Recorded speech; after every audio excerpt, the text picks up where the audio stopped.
உனக்கெல்லாம் கஷ்டமா இல்லையா? தாத்தனுக்கு 20 வருஷமா பீ மூத்திரம் அள்ளி போட்டு எடுத்துல உனக்கு எது மனுஷன் நோவலையான்னு?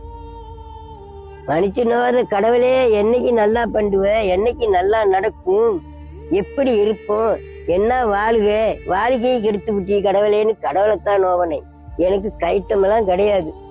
இன்னைக்கு ராத்திரியில 2 தாரம், அப்ப பாலியது சாயத்தான், 2 தாரமும் சாய வையின்னா வைக்கணும். சாய வையி கொஞ்சோண்டு தூள் கம்மியா மிச்சமா போச்சுன்னா திரும்பி தண்ணி வச்சு சுட வைக்கணும், திரும்பி சக்கரை போடணும். அங்க டீ வைக்கலன்னு சொல்லக்கூடாது. அத்தான் அந்த குளிப்பாட்டி எல்லாம் ஜனம் இருக்குல்ல, மூஞ்ச குடிச்சு முத்தம் மட்டும் போய், சாமி எனக்கு மந்திரியே, நான் இன்னும் மேல என்னைக்கு இந்த ராஜாவை நான் கண்ணால பார்க்க போறேன்னா பேச்ச போறேன்னா அப்படின்னு போய் முத்தம் கொடுத்தேன். நான் அங்க இருக்கிறாங்க புதுக்குடியா விட்டாருன்னு. ஐயா இந்த அண்ணா மலை வீட்டுக்கு மாமன் விட்டாரு.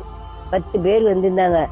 10 பேரும் பாச்சாம பொம்பளை ஆம்பளை எல்லாம் இலைக்கு அவங்களுக்கு ஆசையை பாரு பெருசு மேல செத்தவனுக்கு முத்தம் கொடுக்கறாளே இன்னும் சொல்லுவாங்க.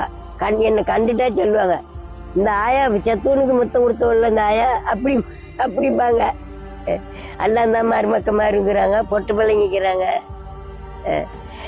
என் மண்ண வேண தன்னழக, என் மணி வேலைக்கு கோவலனே அப்படின்னு போய் முத்தம் கொடுத்தேன். என் கொண்ட வர தன்ன அழக, என் கோவலன ராஜமன்ன, நீங்க என்ன விட்டு பிரியறியே, நான் எப்படி தருக்கிட்டு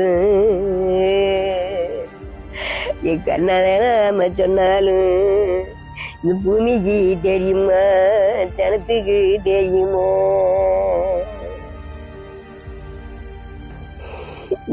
எனக்கு அண்ணி இல்ல, சொந்தக்காரன் இல்ல, அத்தை வீட்டு பையன் இல்ல, மாமிட்டு பையன் இல்ல, ஒரு 3ஆம் கால் 4ஆம் கால் கூட சொந்தம் இல்ல, அண்ணித்தான்.